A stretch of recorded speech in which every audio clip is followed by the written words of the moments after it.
Imos que información deportiva. Cruído no IAB e Xuño despídense da segunda futucal, onde o Taragoña quedouse ás portas de disputar a promoción de ascenso. Os de Rianxo caeron no duelo directo co Agrón e remataron terceiros. A segunda futsal rematou esta fin de semana con sabor agridoce para algúns equipos da comarca e con tristura para outros. A derradeira xornada saldouse con 4 derrotas, 3 triunfos e 2 empates para os conxuntos da contorna, polo que algúns quedaronse ás portas dos seus obxectivos. O Taragoña despediuse da promoción de ascenso ao caer no duelo directo co Agrón. Os de Rianxo precisaban gañar ao Agrón, segundo, para facerse co posto e asegurar a súa presenza no playoff, pero os do Barbanzán non tiveron o seu día. Os locais arrancaron forte o duelo e inauguraron o marcador no minuto 5.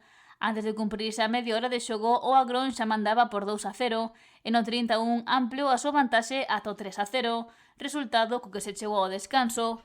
Os casuares introduciu cambios na segunda metade, pero os seus non foron capaces de xerar moito perigo nin de superar a defensa local.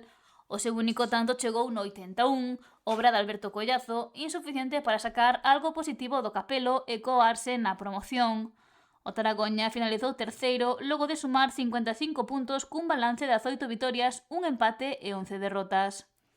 O Atlético Oleiros perdeu fol neste tramo final da campaña e pasou de ocupar os 2 primeiros postos do Grupo 1 Santiago a rematar quinto. Os ribeirenses recibiron a visita do Urdilde, que finalizou cuarto logo de levarse os 3 puntos a Trinidade. Os visitantes puxéronse por diante prácticamente na primeira xogada do partido, tanto o que respondeu o Oleiros no minuto 4 co gol de Julio Sampedro. O partido estivo de equilibrado ata que no 75 o Urdilde rompeu as tabuas dendo o punto de penalti. Derrotados ribeirenses que pechan co sabor agridoce unha campaña na que o equipo foi de máis a menos. Foron quintos ao ter 51 puntos, logo de 14 triunfos, 9 empates e 7 derrotas. O Porto do Son foi finalmente sétimo ao caer no último encontro co Sales Tramundi, que conseguiu a salvación matemática. Os locais gañaban por 3-0 no minuto 35, os onenses acurtaron diferenzas no 43 co tanto de Ángel Piñeiro, pero antes do descanso o Sahara anotou o 4-1. Xusta a volta dos vestiarios, os locais fixeron o definitivo 5-1.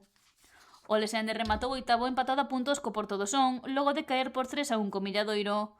Os locais levaron a batuta durante todo o encontro, adiantáronse no 21 e no 33 mandaban por 2-0. Os lousamians acortaron distancias no 66, pero ao fío do final o Milladoiro anotou o definitivo 3-1. O Artes Diego Badalada e impúxose na casa do líder e campeón do grupo, o Luaña.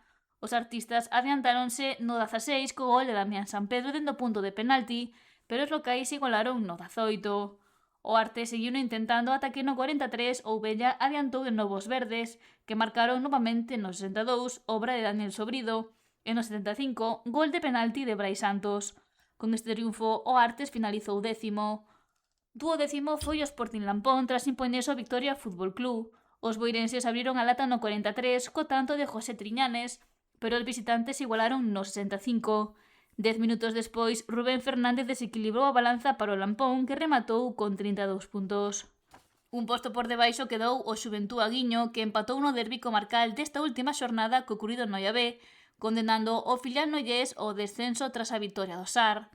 Houbo alternativas no marcador para os dous equipos, pero 3-3 lucía no marcador coa subío final. Empate que condena o Cruído ao descenso ao finalizar 15º con 23 puntos, 2 menos que o Sales Tramundi. E o Xuño tamén descenderá e despediuse da categoría vencendo por un claro 4-1 o Esclavitud. Os locais adiantáronse cedo, pero o Esclavitud empatou no minuto 8. Os onenses tomaron de novo o mando no 34 e bateron novamente a vista visitante no 60 e no 80. Gran triunfo para poñer fin a unha difícil temporada.